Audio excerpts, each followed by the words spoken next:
Hi, தினம் ஒரு சட்னியில் இன்னைக்கு ஹோட்டல் ஸ்டைலில் தேங்காய் சட்னி செஞ்சு காமிக்கிறேன். வாங்க எப்படி செய்யறதுன்னு பார்க்கலாம். ஃபஸ்ட்டு தேங்காய் உடச்சிக்கலாம். வாங்க வீடியோக்குள்ளே போகலாம். பாருங்க, தேங்காய் சட்னி செய்யறதுக்காக தேங்காய் உடைச்சிட்டு வந்தாச்சு. இப்போ இது தேங்காய் மட்டும் தனியாக எடுத்துக்கலாம். நம்ம பாருங்க, தேங்காய் உடச்சி இது மாதிரி பின்னாடி இருக்கிற பிளாக்லாம் எடுத்துட்டு இருக்கேன். அது மாதிரி எடுத்தால் சட்னி வந்து வெள்ளையாக வரும். உங்களுக்கு முடியலன்னா அப்படியே போட்டுக்கோங்க. நான் இது மாதிரி எடுத்து வச்சுருக்கேன்.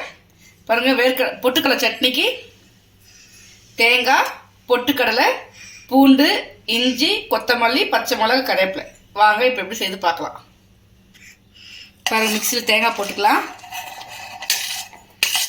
இது பாருங்கள், இது பொட்டுக்கடலை சட்னிக்கு ஒரு துண்டு சின்ன துண்டு இஞ்சி, பூண்டு ஒரு 2-3 பல் பூண்டு, கொத்தமல்லி, பச்சை மிளகாய் 2 போட்டிருக்கேன். உங்களுக்கு காரம் தேவைப்பட்டால் இன்னொன்று போட்டுக்கோங்க.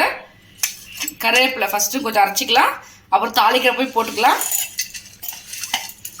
சட்னிக்கு தேவையான அளவு கல் உப்பு போட்டுக்கிறேன். இப்போ மிக்சியில் இதை அரைச்சிக்கலாம்.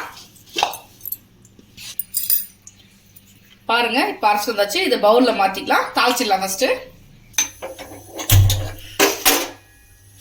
தாளிச்சிக்கலாங்க. இப்போ கொஞ்சமாக நல்லெண்ணெய் விட்டுக்கலாம். எண்ணெய் காஞ்சிருச்சுங்க.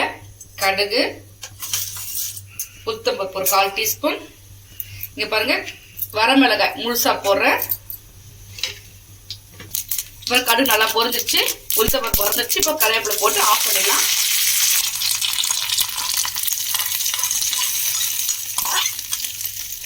இப்போ சட்னி தலை மேலே தாளிச்சு கொட்டிட்டோம். பாருங்க, சூப்பரான பொட்டுக்கடலை சட்னி ரெடி.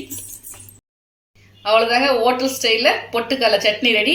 இதே மாதிரி நாளைக்கு ஒரு டிஃப்ரெண்ட்டான சட்னியில் சந்திக்கலாம். பாய்.